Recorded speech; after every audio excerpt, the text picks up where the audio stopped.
Buzz, hit it. It's time for the High Hopes Jackie Baseball Report. Here's Jackie Baseball. So World Baseball Classic going on tonight. Yeah, there you go. Team USA versus Brazil. Logan Webb on the mound for Team USA. It is officially 15 runs after 5, 10 after 7. Is the mercy rule. Is the okay. Is the so it's not rule. going to end in the second inning or third No. Okay. They got to reach it. I'll take 15 runs after 5. I'll take that. So we'll see how that goes. USA, I believe, a plus 110 favorite to win the whole thing. I saw minus 110 yesterday. 110. Oh, wow. Yeah. Okay. And they're minus 9.5 tonight against Brazil. Are they? Yeah. And the Dominican Republic plus 400 is the next. Yeah, I saw 330 yesterday, but maybe it went up. Okay. Maybe it went up. All right. Ranger Suárez was on the mound for Venezuela earlier, and they won 6-2. So Excited for Ranger. Yeah, good for Ranger. Now, they do have pitch counts. So Chris Sanchez is pitching for the Dominican tonight. Yes. 55 pitches is all he can throw. Okay, that's fine. Yeah. That's good. So it's good. I agree. It does take a little bit of the damper out of if one of these guys like just carrying you to a title. Yeah, but you it's have also to. They have to be smart. Yes. Yeah. They have to be smart. So it's almost like we just watered it down a smidge. Yeah, but you got so? to. I don't think so. Well, knowing that the guy's coming out basically after 4 or 5 innings. Like I would love to see Skenes go 7 and like dominant. I wouldn't. Why? This is essentially an all-star game. Oh, that's a good point. I want to see all of the players. They're all good. Yeah, but I'm trying to win. But we should win. Should be in it. I mean, we should have our best players there. Yeah. So I want to see the other guys too.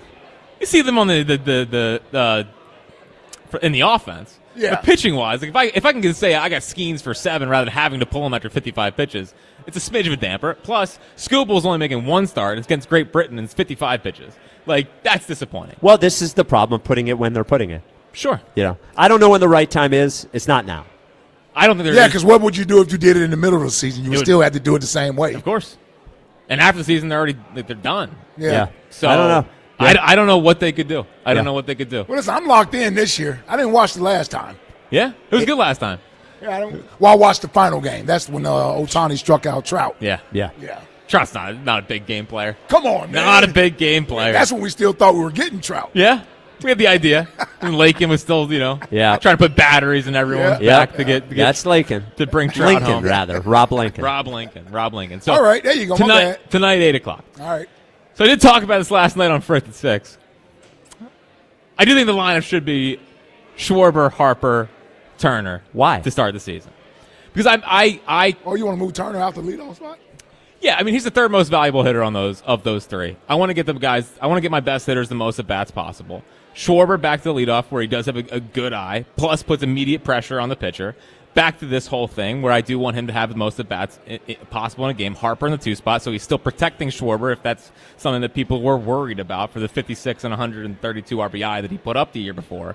So you keep Harper behind him. He gets in the 2 spot. Schwarber moves up to the 1 spot. Trey, there's no position in the lineup that is up with 2 outs and no one on than the 3rd position in the lineup. So Trey could use his speed more versus when he's at leadoff, he never really gets to use his speed because it is Schwarber and it is Harper after him, which means that if he gets thrown out, that means that it could cost you a run if they hit a home run. So I think you unlock Trey even more. So here's my problem with it. I thought we definitely got the best Trey version we've had in Philly last year, sure. Right? And I think part of it was him being in the leadoff spot made him focus on things that maybe he wouldn't have focused on before. I think him in the 3 spot, even if he's coming up with nobody on, I think him in the 3 spot, you're getting more swinging for the fences Trey as opposed to get on base and steal a base Trey. Possibly. I know you can tell him, look, make pretend you're in leadoff, nobody on, just get on base. I just don't think that's how he's going to operate, and that's why I want Trey in leadoff because I think we get the best Trey at leadoff. And I don't need him overly swinging for the fences. He's already focused on hitting more home runs this year. Yeah. I don't need him trying to do that from the 3-hole. Keep Trey at the top. If we can get Bryce to hitting the 2-hole, we'll be all right. I want Schwarber in a position to drive in runs. Last year was the most runs he drove in, I believe, since he's been here, right? 132. 132. He led major leagues in that. When he was in the leadoff spot, he would hit the home runs, but a lot of them would be solo home runs. He still had 2 straight 100 RBI seasons. Did he? Yeah. Yeah. I think he can have more. Well, yeah. Yeah. Yeah. But it's like, It's still the value of that position. Plus, here's the thing, and I'm not saying what you're saying is crazy, because I think any of the three in any order is a good thing. Sure. It's just a matter, I guess, of what you prefer doing there. But I want to give Bryce a little protection. You said you want to hit him too, right? Yeah. You want to hit him too. Yeah. So I just want Turner 1 and Schwarber 3. Well, what's so interesting about the Schwarber hit 2 last year? Yeah. Okay. He had 50 games behind Bryce in the lineup. It wasn't necessarily. And he did well. He did fine, but what was interesting is that the numbers didn't change at all from Bryce's standpoint of pitches in the strike zone. Okay. So he saw the same amount, whether it was Schwarber behind him or whoever else. Well, that speaks to him crying about it all the time. Is that it doesn't actually matter. We overrate it. Yeah.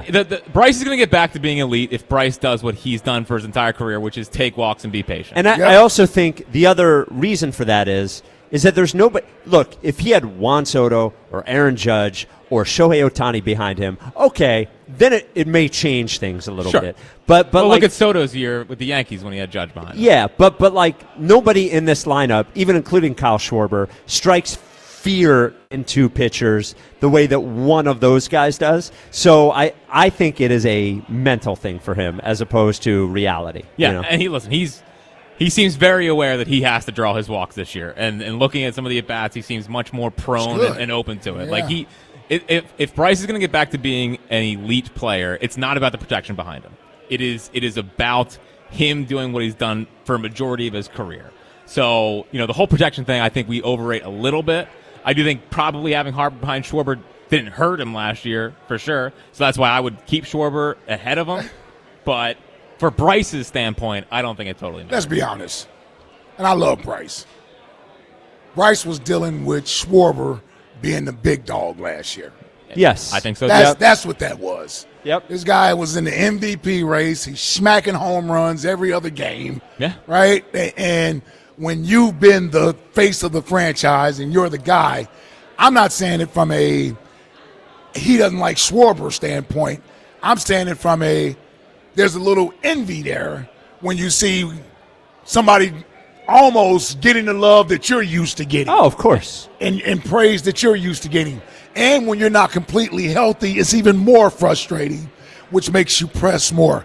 Hopefully he comes into the season this year doing what you're saying, Jack, approaching at the plate that way and embrace the fact that you have help like Kyle Schwarber in the lineup that can alleviate some of the pressure off of you. Yeah, I totally believe that he had some jealousy of Schwarber last of course. year. Yeah. Totally believe. Not that he doesn't like Schwarber. Yeah, because I agree. Even in talking to Team USA, he's like, listen, Schwarber is the guy that's bringing us all together. Like, I think he's got a lot of respect for Schwarber, but I think he's like, I can be great too. Yeah. It's not the same as AJ and Saquon, but when AJ's probably looking at Saquon rush for 2,000 yards, I'd say it's probably like that a little bit. He was like, I can help too. Yeah. And I think he got out of his comfort zone and what he's used to doing, and I think that this year he's going to be committed to getting back to it. So good. We shall see. And then the final thing I do want to play here, I thought it was interesting. Yesterday when the Midday Show had JT on, we played him talking about the famed 2-2 call, Chris Sanchez, the Alex call. But I thought what he also said about Juan Duran was interesting as well. Here it is. How good is Duran's stuff for you to catch? And we got to see it for a little bit last year, right? Last couple months into the postseason, but now we get to have that guy for a full year. How good is he? He's electric. I mean, he's so fun and so hard to catch. It makes my job a lot harder, but that's good. If it's hard on me, it's definitely hard on the hitters. A guy that throws that hard, being able to also mix and throw curveball, sweeper. He has a new split now that's different than his splinker, and it's like 8 or 9 miles an hour slower, which is like just another wrinkle that he's able to throw. And it's very rare for somebody to have that type of arm talent and then also be able to pitch behind it. I think him learning that pitch would be really big. Like last year, I was surprised at how much his fastball got hit last year. Yeah. Because it is 100, but it's a hittable 100. Oh, yeah. And what he tried to do when he had that stretch where he blew like 2 games out of 3 is he tried to go to the changeup more. But the problem with his changeup last year is that it was only like 6 miles an hour different than his fastball. It was too hard of a changeup. Right.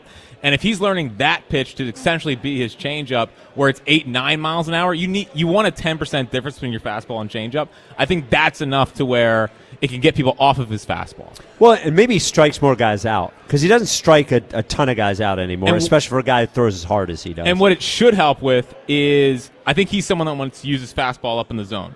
And when you have a splitter that can drop by 8 miles an hour, he's able to start it at the same plane, same eye level, and let it die, so that hitters see fastball, same plane, same eye level. One stays up or rises a little bit, and then one dies. So I think him learning a split changeup like that is really, really important, and should make him even nastier. It actually reminds me of when Papelbon learned that splitter, and that allowed him to stay around for another 6 years, even though his fastball went to like 94.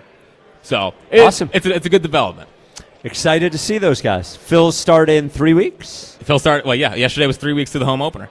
215. I'll wait to ask you about explaining the sprinkler to me. It's a split sinker. Oh, I knew it was a combination. Yeah. It's like the slurve thing. Yeah. Yes. Yeah, that's why I love baseball, man. Yep. It's the jargon. Yep.